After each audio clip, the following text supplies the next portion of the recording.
for a few reasons. They request pretrial detention, which means until the trial is over, because they're saying there's no condition or combination of conditions that will reasonably assure that two things. A, that he'll appear, right? Which means he's a flight risk. They're obviously gonna substantiate that later by saying the nigga was trying to get on a private jet to go to fucking Sweden or actually Switzerland and Italy and then Qatar. Or was it Dubai by way of Qatar? Or it was somewhere else. My bad. Anyway, then it says the safety of other persons or the community. So they're saying he's a risk to the community. That's kind of like implied with the charges. If you're hiring people to get people killed, you got a lot of money. Again, that's alleged. But if you're doing that, kind of reasonable why they might be like, yeah, this guy being free, he might just hire people to kill the witnesses or kill the snitches, right? Who knows, right? So that's kind of the order they put in, and then they say the offense under the 18 U.S.C. or whatever, this does carry a 10-year or greater maximum penalty. And the way how this is looked at, this is the same way how, again, this is not, bond is much different than are you guilty or are you not. So there's no like presumption of innocence or presumption that you are going to show up to court or presumption that you need to get bail, right? Now, a reasonable judge is supposed to make make this decision. However, they usually say with crimes that are where you're facing 10 years or more, or ones that you're facing life, like you don't got no reason to show up to court, because if you blow trial, you're going to jail for life. So why the hell come to court? So with those, it doesn't say you can't get bail, but it kind of dissuades the government from giving you bail, or dissuades the judge from giving you bail, because you know what I mean, if you're facing life, right? And they use the same thing with Diddy, even though still they try to give you a reasonable understanding, because I mean there's a lot of charges that carry over 10 years, right? And then what else? They said the government's entitled to detention hearing if the case involves. So this is where they're going to do detention hearing because of this. A crime of violence, right? Obviously, murder for hire, which the crime of violence is over 10 years, which clearly is carrying life, or offense where the maximum sentence is life or death, which both include what this is. And they said, and that they believe there's a serious risk the defendant will flee. Okay, so they're gonna have a full hearing on that, and that is going to be what's happening with Durk. Now, interestingly enough, and the biggest irony of everything, as I was like reviewing all these documents and reviewing this case before I was about to get on here, I said, ain't this a trip? You have Lil Durk. Let's go back in the timeline of things, right?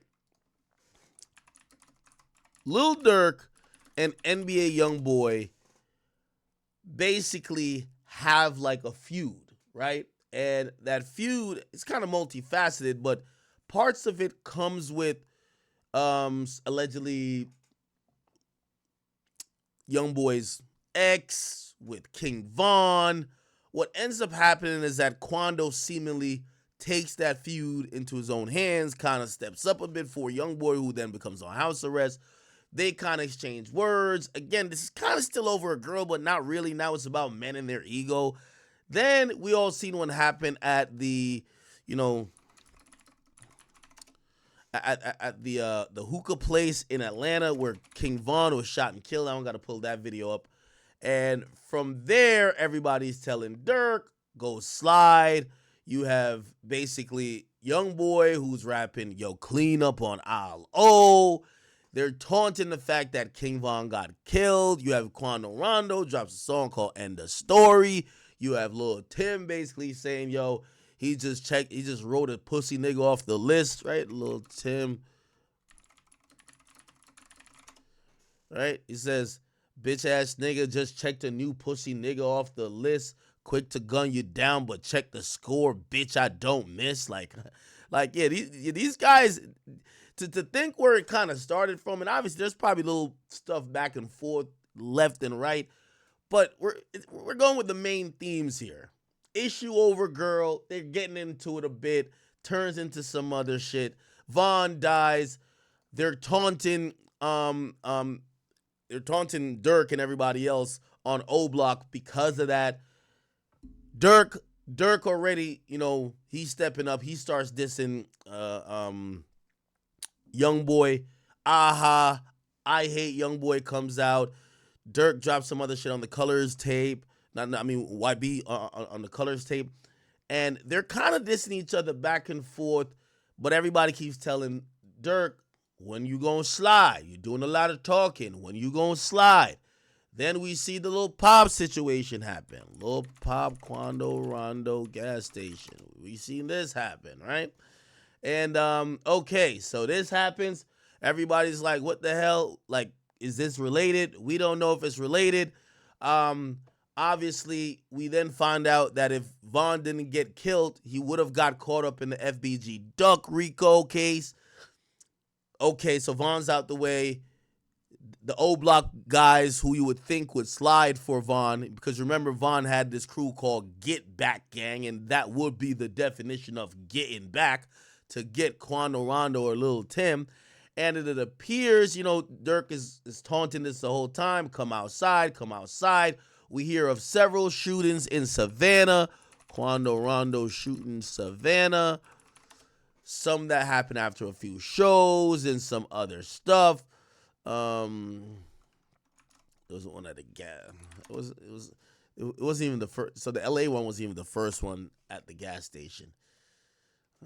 It was one by a highway. Anyway, there was a bunch of shootings. No one was reportedly hit, but attempts on Quando's life. Then we get to this, where Lil Pop gets killed. Durk then gets arrested after 5 other individuals in OTF. And I only painted that picture to show y'all that essentially, first of all, Von is dead, right? But NBA Youngboy and Durk, their issues have kind of devolved to this place. By the way, we'll get into what's going on with Youngboy in a second, but that's what it is. Now, why did I say that? The reason why I said that is because while Durk pled not guilty today for murder for hire charges, Youngboy is simultaneously serving 27 months in jail, or prison actually, federal prison, in an actually very nice for him negotiated plea that had him plead guilty to basically having 2 guns. It's a global plea, and it'll actually help his situation with the local charges in Utah. But the point of what I'm saying is that 2 guys who kind of been embroiled in feuds and this rivalry and beef that took the life of Von, that got Lil Pop killed, that essentially got Durk locked up. And what I always tell y'all, man, nobody wins. Even in most of these civil situations, and I'm not trying to bring in some Diddy stuff, but that those are the most popular civil cases we've been covering. The only person that usually always wins is a lawyer. The same lawyer who's repped Youngboy to get that plea is now repping Lil Durk. Don't that sound stupid to you? Now, I'm not, by the way, he's a fantastic lawyer. I'm not saying that he shouldn't have got the same lawyer. He's a great lawyer, right? There's a bunch of lawyers, a short list, not short list, but there's a list of really powerful guys who really do good work. And this guy, I'm going to tell you who he is in a second, does amazing work. But I guess I only point out, these niggas beefed it out, lost people on both sides, and the person who collecting a check off both of them is one white man who's a lawyer. What's the point of all this shit? I guess that's what I'm trying to say. What's the point of all that? Y'all did all of this shit to end up paying the same lawyer to get both of y'all out of trouble. And that sounds stupid a little bit to me. It does sound stupid. I don't know if it sounds stupid to y'all, but it sounds stupid to me. Now, who is this person? The person's name is Drew Finland. He's a highly reputable, and by the way, he just looks like, listen, when your lawyer looking like this, you know what I mean? I ain't gonna lie, his suit collection is, he be on one with it. This guy, what's been described to me is a absolute whiz. He's represented Quavo, Takeoff, Offset. He's represented Wife and Lucci. He's the one who got Wife and Lucci coming home next year. Okay? He represented King Von also back in the day. So to be clear, lawyers don't play, they don't really play like beef politics, even though some will stay away from certain rappers when they have heavy allegiance with some. Like, for example, Bradford Cohen, he's a heavy Kodak guy. Don't know really who Kodak don't really get in and really bang with like that, but he's gonna care about Kodak's interests over anybody else. So, usually your rapper client don't tell you don't represent somebody, but if you're really locked in with somebody, they've paid you probably millions of dollars to represent them over the years. Sometimes you'll just fall back, but generally these guys, they represent the cream of the crop, the creme de la creme, right? And yeah, this Drew Finland guy, he's pretty good. It's pretty good. Now, there is so two things I've heard about him, and I hope I'm not like speaking down his name. I'm just telling you what people who have worked or have heard about his work say. Number one, he's amazing. Number two, the reason, and I know some of y'all saying, why not Brian Steele? Well, Brian Steele just got out of a heavy, long case. He probably has other things not only on his schedule, but you want someone who can lock all the way in on you, right? This is why. Oh, and also,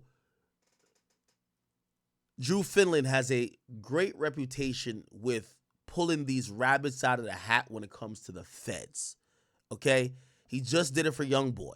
And even though I said it kind of is stupid that both of these guys beef for all these years and end up got to pay the same lawyer to get both of them out of trouble, it is kind of strategic to get the lawyer who is going to pull a rabbit out of his hat and has a good history of working with the feds, okay?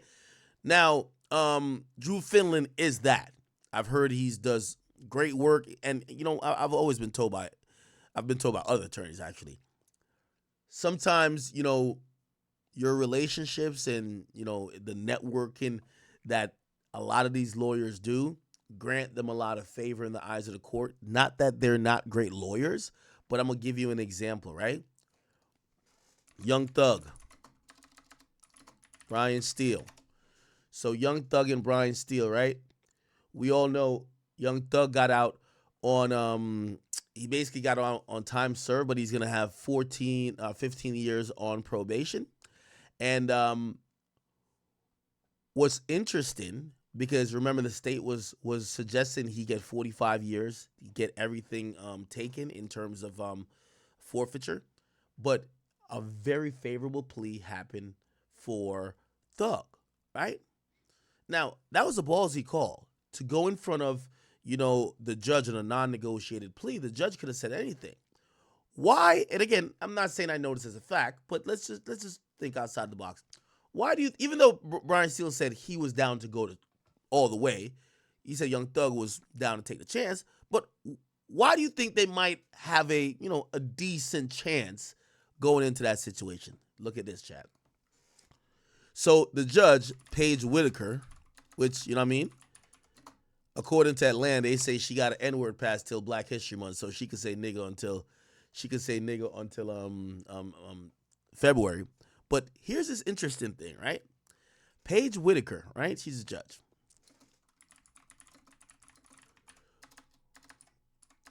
One of her biggest donators when she had a fundraiser was Brian Steele.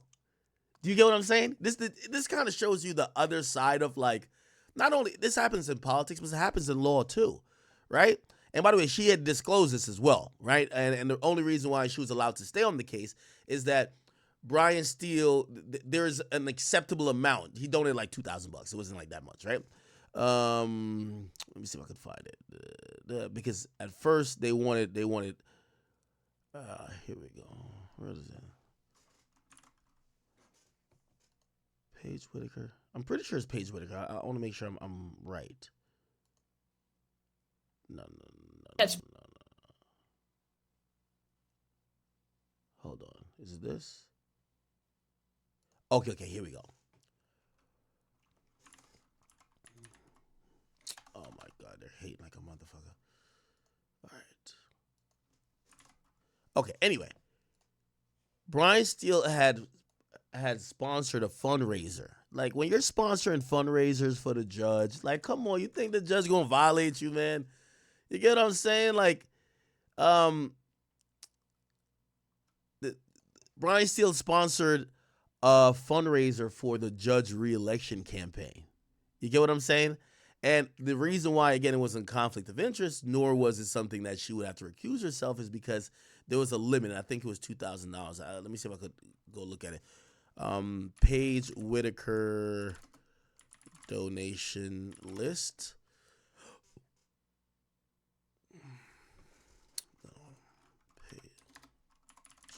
Donors. Yeah, okay, here we go.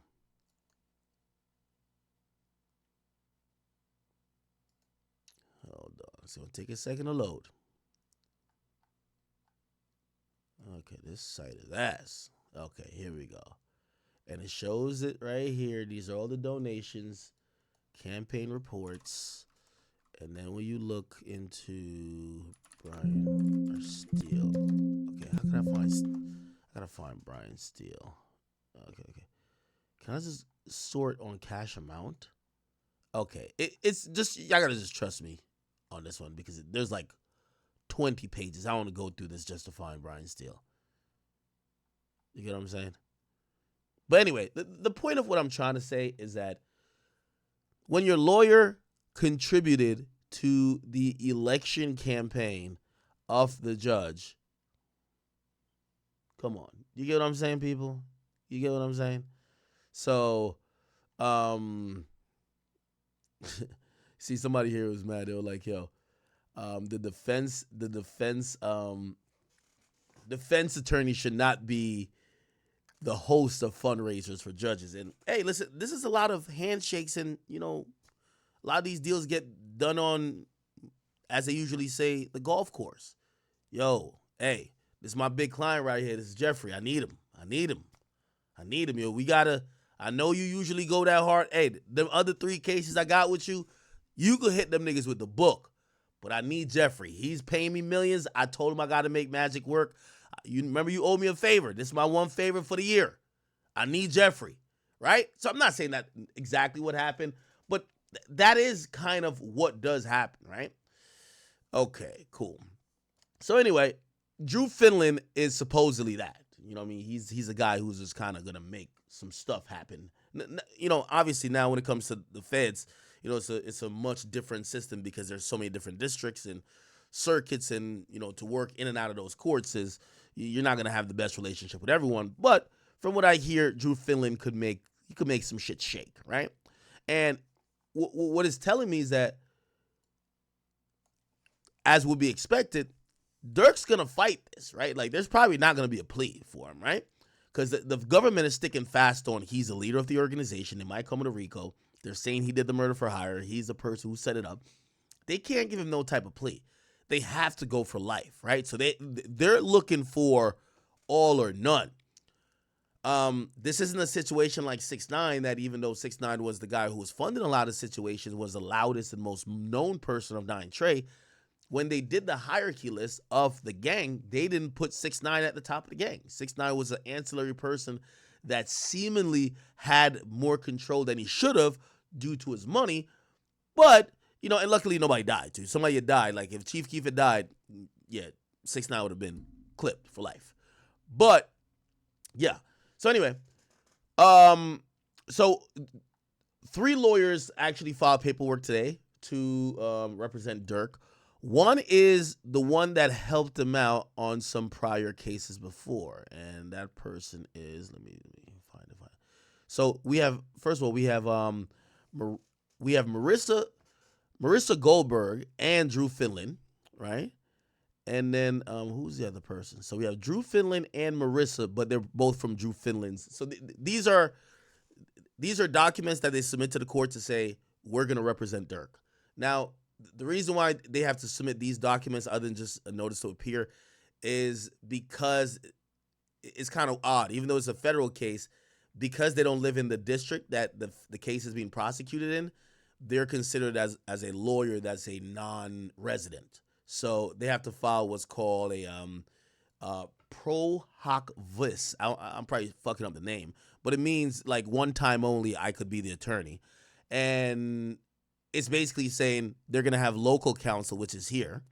So they're going to use a local counsel to kind of help them out, right? With maybe things that could be specific to California, even though, again, this is still federal. But it's going to be two lawyers out of Drew Finland's firm, right? And then there is Durk's old lawyer that's going to be, what's this guy's name? Let's see. Durk, remember Durk beating all them cases in Chicago? The lawyer that helped him with that is also coming on board. I'm going to give you his name in a second. His name is, hold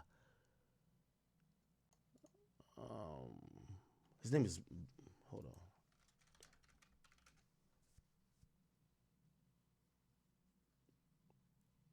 Yeah. Yeah, his name is Jonathan Brayman. So, Jonathan Brayman. And it's, oh no. No, I was like, Blackstone. What the fuck? No, what the fuck? No, not Blackstone. Jonathan Brayman. Breen. Okay. Okay. I think this is the guy right here. So he's the one who helped Durk beat all them cases in Chicago, all of his like gun cases, and he even lists in here. He even names that he's defended Durk a bunch, right? He says he's also represented several high-profile clients, including boxer Saul Canelo Alvarez, Mayor Daley, his nephew, RJ Veneco, and Chicago rapper Lil Durk, aka Schmirkio. So, you know, he's probably going to be there to help out with maybe anything that could tie back to Chicago. Obviously, Finland is probably going to control most of the stuff that's going to be dealing with, you know, the federal stuff. But this case could be ongoing and moving. So we'll see who stays on the case and who gets off. Now, this is the same lawyer, again, not Brayman, but Finland. This is the same lawyer that got this favorable plea for Youngboy. Okay? Wait a second. And, okay, yeah, this is the thing I was telling you about. Application for a non-resident attorney to appear. Okay. All right. Now, this is when Finland represented Kentrell Galden, which is obviously YB. And this was only 2 months ago. So, you know, 2 months ago, you know, he got put on that case, and then quickly, like within like a month, they wrapped that thing up to a plea. And it's actually a really interesting thing because it's what's called a global plea deal, which I'll Google that real quick. Global plea deal. Okay. Yeah, so now this global plea deal for Youngboy had several charges. The feds picked up Youngboy damn near self-snitched on himself when they came in and raided his mansion in Utah. They asked him, "There's any guns in the house?" He says, "Yes." It says, "Whose gun is it?" He says, "It's my girl." They say, "Have you ever touched it?" He say, "Yeah, a few times." They're like, "Wait, did you just tell us you touched it? What the fuck?" So he admitted to having possession of that gun, which, number one, he was already on house arrest for the possession of another gun. So you're definitely not supposed to have a gun. But anyway, he just said he had it. So they gave him another charge for that. So they gave him another gun charge for that. And we all know about the Louisiana one from the one when he was shooting the music video from a long time ago. Then he caught another gun charge up in like California when he was doing a dash in the Maybach, and then hopped out the car and ran from the police dog. That one got dismissed. He beat the state with that. He beat the case, or not the state, he beat the feds with that. But he still had the Louisiana one going where they've been fighting over the admissibility of the memory card. And then he caught this other gun charge by being up in the mansion in Utah. And then there's a whole prescription drug thing that is statewide. The global plea actually solves damn near about all of them, where he basically had Drew Finland come up there or get on the case, negotiate between Louisiana, Utah to have the case move, his first gun case move from Louisiana to Utah. Utah took both gun cases. He pled guilty for both of them. And also part of the time served supposedly is going to help his state stuff, which is kind of odd. Usually they're kind of different, but we're going to see how that kind of gets adjudicated, or at least how it gets listed in court documents. Regardless, yo, Chad, don't I sound like a lawyer? God damn it, man, I'm good. Regardless, this Youngboy had to, file like this basically a statement, which is him admitting guilt and basically confirm his acceptance of this kind of global plea deal. So this is what it is. You'll see at the bottom of the document, you're going to see defendant's lawyer, which is going to be Drew Finland. Wait, hold on. No, not this. Sorry. Wait, what the heck? No, wait. All right. Oh, okay, here. Yeah. The attorneys for defendant. Yeah. Drew, and in that situation, he had, I think one of these people are local to Utah, and then Drew Finland's on there as well. So again, essentially, they both got the same goddamn lawyer. You know what I'm saying? Yo, Drew Finland is just like, yo, I love when y'all rappers beef. Y'all both just pay me. Oh, by the way, he represented YFN Lucci. And if Young Thug wasn't locked in with Brian Steele that much, you never know. He might have, he couldn't. That would have been a conflict of interest because one's a victim in the other's case. So Finland couldn't have represented Thug too. But I could imagine Finland's over here just licking his chops. Like he's probably having it. Yo, he's having his bread buttered on both sides. Keep beefing, y'all dumbass niggas. When you go to jail, I get you out. When you go to jail, I get you out. I get any of y'all out. Just keep beefing. Keep paying me, though, okay? That's the finesse, ain't it? Okay, anyway, this was that deal, and, Youngboy admitted, I had the guns. Yeah, they were doing this. I know that I could be sentenced to 10 years. I know I could pay $250,000. Yeah, and then the details of the deal, right? So plead guilty of this stipulated sentence. He says he'll take time served, no time, 27 months, right? Credit for time served back to May 10th. Oh, okay. So actually he's 7 months in now. 5, 6. No, he's 6 months in now. So he got 21 more months to go. So Youngboy got 21 months to go. Wait, let's do quick math on when Youngboy's getting out, because it's 85% in the feds. So 27 months times 0.85. So he got to do 23 months in jail. He's already done 6 months. We're giving him the time served. So he's done, no, not 6 months. Is it 6? Yeah, 6. He's done 6 months. So he has 16 months left. What's 16 months from now? Let me just use Google AI. When is 16 months from now? Yeah. It's looking like around this time. So we're thinking about March. And even then, it's probably going to be a little bit earlier, because I'm pretty sure they're probably going to, you're paying the best lawyers. They're probably going to appeal it a little bit more. And I'm going to tell you why they're going to appeal it more. And I'll look through the appellate thing to see if they have.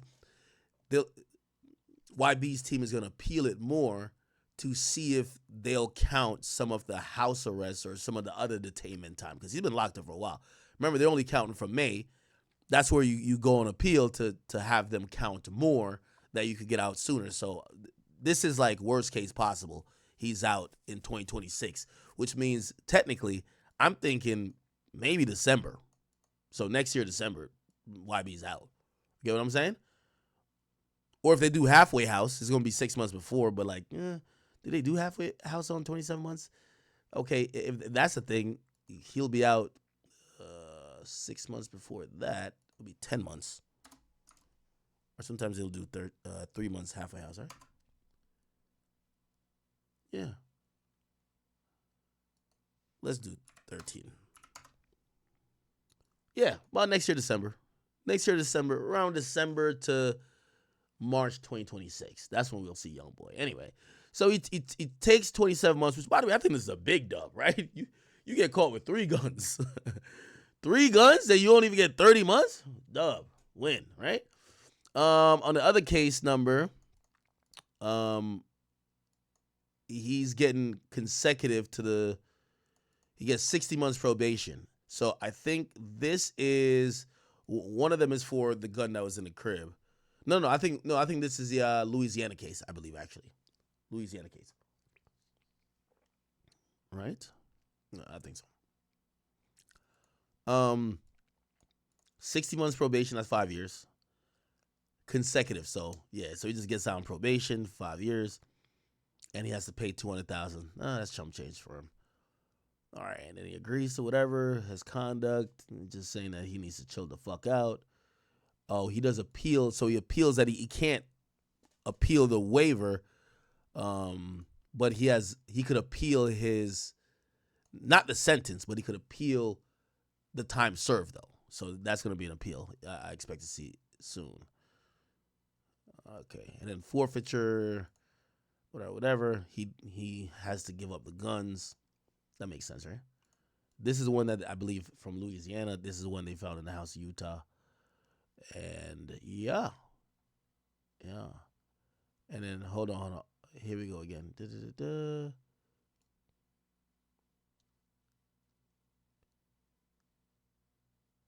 Okay. Now this is where Drew Finland is a fucking master. Like, this guy is good. Yo. So remember, think about the amount of cases and fuck shit that YB been on. Gun charge, Louisiana.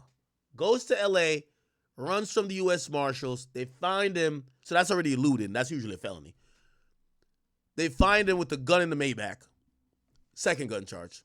Goes to house arrest in Utah. They raid the house. He admits to having another gun. Three gun charges. They then hit him with damn near almost a state RICO for having a prescription drug ring, because he was having all of his side hoes and side people and I need them perks. Get me them shits. You get what I'm saying? Yo, usually Fed and state are very separate. For example, I see some people say, yo, I hope Trump frees Tory. The federal president, which is like a governor, which is state president. We're just using the term president as, top guy. Donald Trump can't pardon Tory. Like, that's a state case, right? Like, the feds prosecute federal shit. Like, the state deals with their state shit. Now, could you twist their arm a little bit? Of course. But, fed shit. And what I mean by saying that too, if you get two different situations where you have state time to do and fed time, sometimes they don't let you do it concurrently. Sometimes they say you got to go do your fed time, then your state time. Okay? They treat it very separately. However, in this plea, Finland gets in, and this is a federal paperwork. They get them to acknowledge that, this fed time is also going to count for state time. Brilliant. So the drug ring shit is actually taken care of, and you hear it here. I understand and agree that this plea is solely between me and the United States attorney for the District of Utah and does not bind any of the federal, state, or local prosecuting, administrative, regulatory authorities. However, it's a joint understanding of the parties that my outstanding state case will be resolved as follows. Look, this is a case with the drug ring shit. It will be dismissed after the sentencing, and they move the drug case, I think, to district court. So the feds just took the case from the state rather than having two different separated things. I will enter guilty, blah, blah, blah, and I will be sentenced to time served for the fine of this. And I ask, okay, all right. I'm 24. Wait, Youngboy only has an 8th grade education? Made it pretty far. Can't lie. Is how Ken Cho-san's his name? I bet. Okay. Anyway, same lawyer. I guess I did all that to say same lawyer, right? I do think that Durk has a fighting shot here. Obviously, also, that's another thing they say about Finland. Finland's the plea guy. Him and Sado. Like, they going to get you a nice-ass plea. I don't think, this is obviously not a plea situation, right? So, he's going to have to fight it, but he could probably try to make some magic work for Durk. We'll see. We will see. We did get an update, and apparently this is a new picture. So OTF Didi's is supposedly currently, well, not supposedly, he's locked up, and apparently look like he's having a good old time. He ain't that bothered, This is the first image of OTF Didi that we have gotten, and looks like, shit, he might be locked up, but you ain't breaking his spirits, He He's like, fuck them other niggas, right? I get it. I get it, man. I get it. Yo, it's good to y'all. It's good with y'all. All right.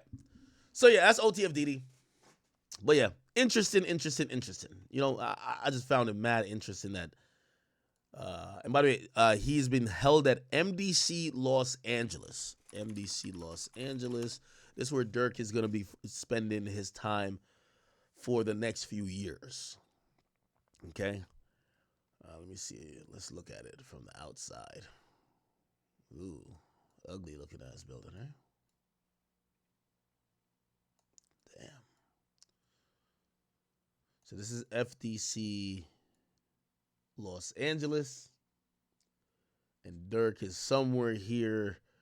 I'll try to see if I can find out what's the conditions that he's. You know, we obviously know Diddy's in like a special wing.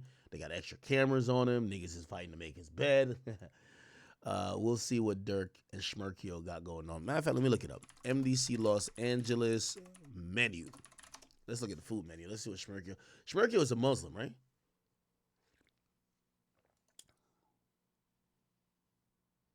Let me see. I'm trying to see what type of.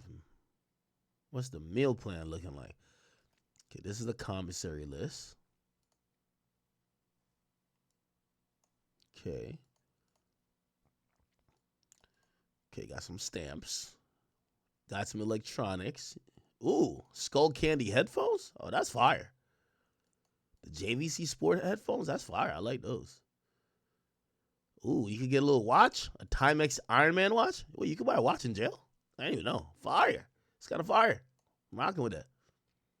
Get 4 batteries, you know what I mean? Could use them batteries, you know? Cook some food. I don't know what the fuck. I see niggas in jail do some amazing shit, man. Some real amazing shit. So AA batteries, they're gonna do something. Oh, here are the shoes. Let me see the drip. Let's see the drip. You know, Schmerkio got to make sure the drip fire. Got the Reeboks Classics. What? The Nike Fly. Nah, maybe that's the Nike Air Precision 2. I don't know how these shits look. Let me Google it. Are these fire? Uh-oh. Make a little swagged out in there. Make a little swagged out. Nah, I mean, ain't no Balenciagas done, but make it work. Ooh, got the shower shoes. Ooh, the Reebok sandals. You know Schmerkio gonna have the Reebok sandals up in there.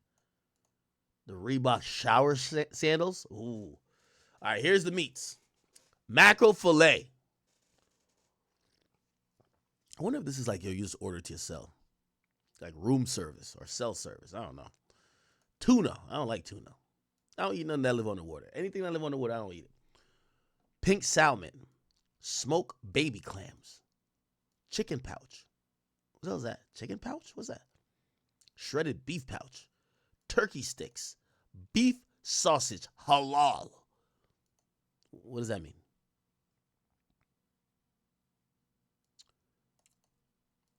Beef sausage. Beef salami. Spam. Pepperoni slices. Oh, yeah. You got to keep away the pork away from my boy Schmerkio now. You don't fuck with that. Hot snack sticks.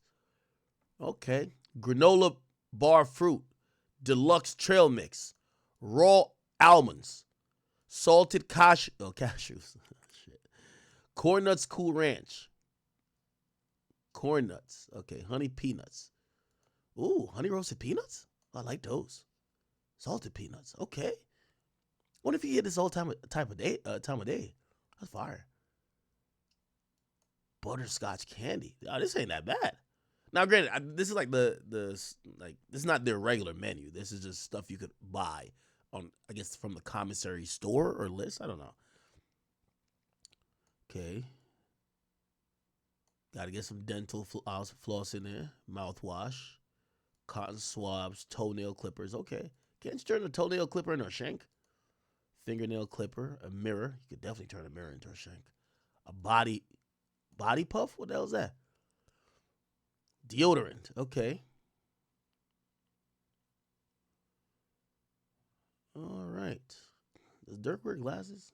Reading glasses. Greeting cards. You can get Mother's Day stuff. T-shirts. You can cop some stuff. It's going to be gray. Sweatshirts going to be gray. Sweatpants gray. Shorts gray. Okay.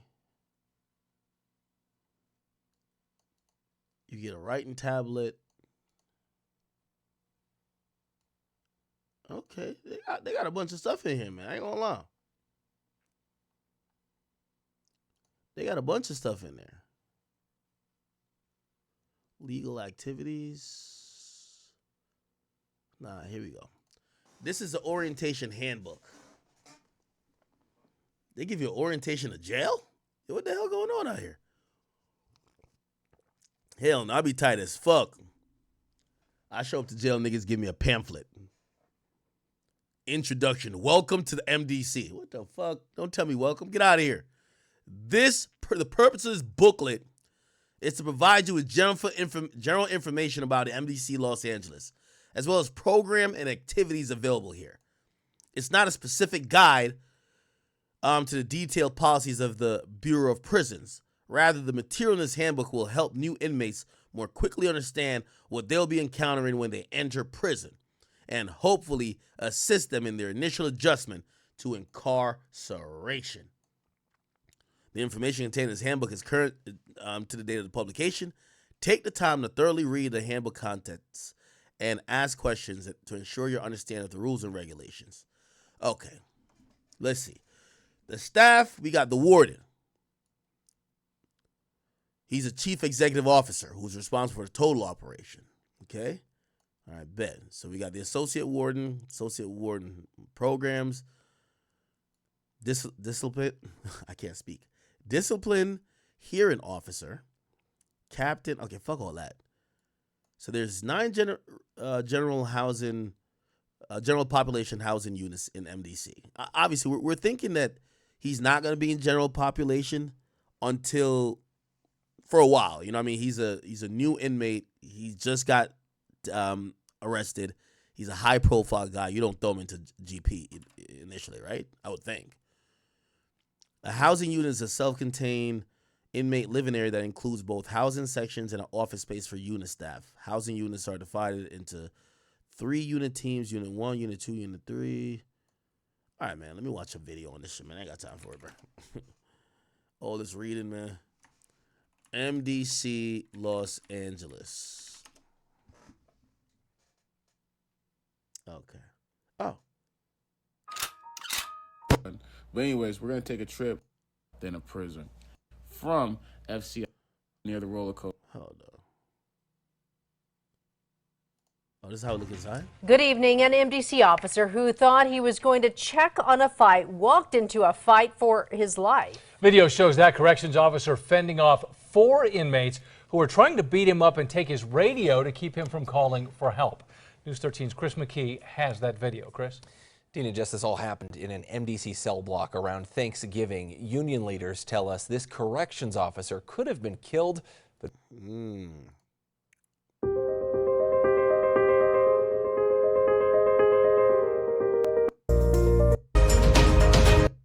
Why the hell they got these type of pictures of the niggas in jail? Hell nah. Do they force you to cut your like hair in jail and shit or nah? I hope they don't put it in. Oh, this is Pelican Bay. What the fuck? For the past 15 years, life for inmate Jeremy Beasley has been simple and stark. 22 and a half hours locked alone in a windowless cell. Then, for about 90 minutes, he's moved into a concrete pen without windows. Beasley is one of more than 1,000 inmates who live in these conditions at Pelican Bay State Prison, California's highest security law. What in the fuck? You ever watch them little shows y'all watch about like all the drama in jail? They ain't the real jail. This the real jail, nigga. Nigga, I don't hate nobody to do something to them to get to go in there. I don't hate nobody that much. I ain't gonna lie. Lockup. What the fuck?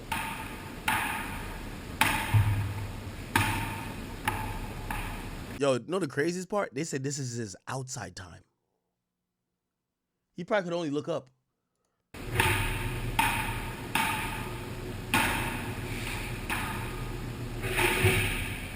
You get bored of it real quick. I believe that, you know, certain people should be isolated. I believe. Nah, this is crazy.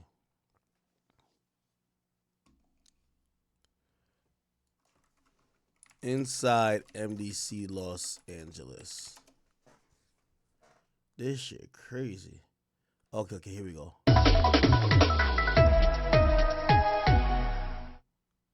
Often hear us tell you about prisoners being put into segregation at the Bernalillo County Jail, but we've never gotten to see what that looks like until tonight. Action 7 News reporter Regina Reese takes us on an exclusive tour and shows us where a man accused of shooting a cop is being held. So Regina, this is the Segregation Intake 4 unit. This is where you house all inmates that are administrative segregation with a high classification. Behind the doors of maximum classification segregation at the Metropolitan Detention Center. Maximum security. Now, I would imagine that, yeah, he would be like max. See, I don't know too much about jails. They definitely have him on some type of protected custody stuff. Which sometimes they tell me that protective custody is like maximum security. For the inmates who are put in there. Inmates like Christopher Cook. He's charged with attempted murder after Albuquerque police say he shot one of their own, Officer Lou Golson, during a traffic stop. There's 4 tiers to a pod in the maximum unit, in the cage area. Each inmate is in a cell by himself. They get just 1 hour out of the cell each day to shower, use the phone, and talk to other inmates. Only one inmate is allowed out at a time. Typically, a lot of inmates do sleep. They do review legal material, correspondence, mail. Typically like to read a lot too. And hopefully not cause disturbances while they're in custody. Inmates in segregation have the option to spend an hour each day outside, but they have to be in these enclosures, and they are in these by themselves. Some of those inmates, including Christopher Cook, were... Nah, this is crazy. Nah, this is crazy, chat. All right.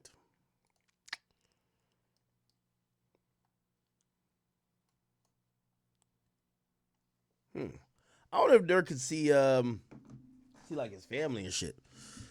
Yo, so I seen one of his baby moms. I don't know which one this is. Y'all tell me which one this is.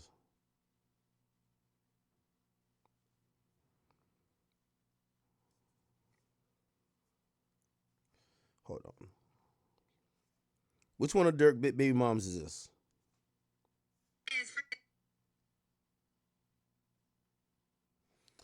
There's one of Durk baby moms named Tyvana.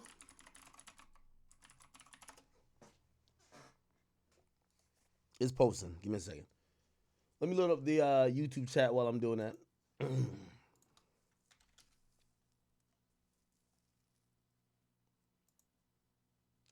By the way, I've been thinking about it more and more. Did you think that I actually believe Durk knew this was coming?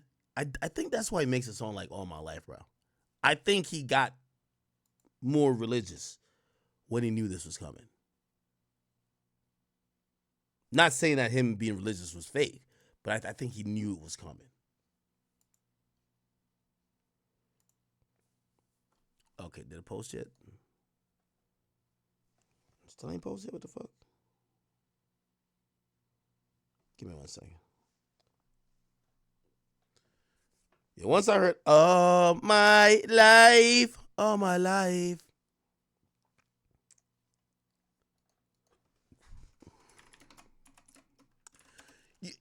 have a whole theory to this whole thing, right?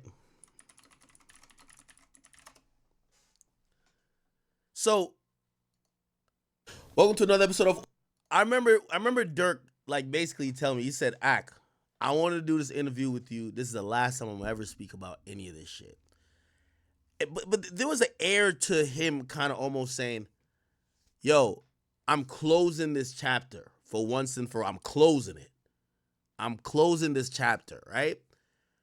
But he was already starting to transition, right? Like, he was, definitely heavy into his faith and everything else. But I think this interview now, I look at it differently because I remember him saying to me, he said, and I know some people were like, yo, They probably thought I was just asking random shit. No, Durk told me, he said, "Act, you know what the people want you to ask me? Ask me. This is the last time I'm ever talking about this shit." And I mean, I guess Sad to say, Lil Durk has been booked, man. It's gonna be a lot of videos coming out about Lil Durk, man. This is honestly sad, bro. I'm gonna keep it a being. Like, this is actually sad, like genuinely sad. Lil Durk literally had such a, I don't want to say such a promising career because he still has his career right now. He has his album coming out in a month. Like Lil Durk has so much positive going for him. Like, this case for him is how I see if King Von was still alive for the FBG Duck case. Like, he would have got booked the same way. And they're gonna pin everything on Durk. There's already snitches, like what Rex said. There's a murder involved, murder for hire. They're probably gonna come with a RICO case after. This is not state charges. This is federal charges too. So it's very, very, very much different. Man, I can't really say what I want to say because, YouTube is very weird, but seeing Dirk changed his religion recently, they said it's good to be that specific religion while in jail, which I agree. You see a lot of, you feel me, people, that religion, you feel me? It's like they're like a group in jail and they stay together, which is good. But man, going from being a 8, probably 9-figure man, private jets, mansions, to a cell, man, that must do something to you mentally that you can't even fathom, bro. And Lil Durk, honestly, he's like, rap wise, he's like up there. Like, he's the 21 Savages, whichever tier is the Lil Babies, 21 Savage. You put Lil Durk right in that tier. Like, the tier right under the Kendricks, J. Cole's, Drake's, them. He's literally the tier right below them. And, it's sad. Lil Durk's been in the game for so long, man. You told him about Slide for Von. He allegedly really did slide for Von. Now he's in this situation. All we could do is pray and hope for the best. I'm considering myself a realist, and I'm looking at the situation. There's snitches, like all the evidence, like OTF cards for everything, and bro, like Lil Durk is the head of all of this. Like, I really just hope he doesn't. If Lil Durk gets life in prison, I know his heart's gonna drop. And how Lil Durk says that he hates snitches, how much he prides himself on hating snitches. Like, I always wonder to myself, if it's someone in Lil Durk's position, if it's either life in prison or you snitch and you get 5 to 10 years, are you snitching? Would you throw your whole life away? You're not going to get to see any of your kids physically grow up anymore. All your money, you have all this money right now, but that money is not, you're the breadwinner, bro. Like, 5 to 10 years, 20 years, who knows? The family's connected to you might be broke. Like, you're the breadwinner, bro. Like, it's a crazy world we live in, bro. I genuinely feel bad for Durk. But man, it's hard to even feel bad for Durk because then you'd have to feel bad for Quando. And the whole situation is just sad because it's all this literally started from King Von and Jania, bro. King Von, Asian Doll, Jania, like, it's just woman, bro. Woman caused this whole thing to happen. It was a chain reaction, and now we're here. But it's your boy Big Egg News. Make sure you like, comment, subscribe, and please, please, please, please, please don't, like, woman holds so much power, bro. Like, it's so crazy. And I'm out.